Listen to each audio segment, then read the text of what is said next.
আমার রমিসের মতো হয়েছে। আমার মাও তাই বলে। ঈদ উপলক্ষে গতকাল মুক্তি পেল মুহাম্মদ মোস্তফা কামাল রাজের বানানো নাটক তোমাদের গল্প। আর এই নাটকটি মুক্তির পর থেকে দর্শকদের মাঝে আলাদা আমেজ তৈরি করেছে। দর্শক মহল নাটকটি নিয়ে ব্যাপক প্রশংসা করছে। নাটকটি দেখে অনেকেই কেঁদেছে, আবেগে গা ভাসিয়েছে নেটিজেনরা। চলুন জেনে আসি এই নাটকটার গল্পে কি এমন রয়েছে, কেন তা এত আলোচনায়।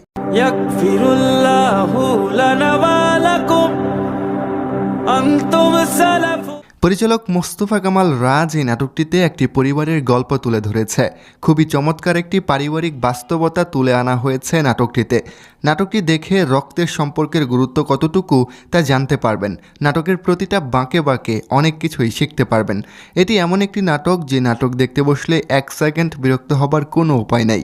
এই নাটকের প্রতিটা ফ্রেম আপনাকে আঁকড়ে ধরে রাখবে।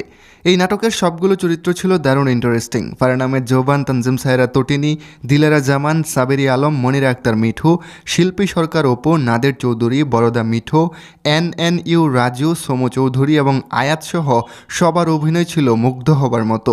সবশেষে বলতে হয় ঈদের সেরা একটা নাটক তোমাদের গল্প। নাটকটা মিস করা যাবে না।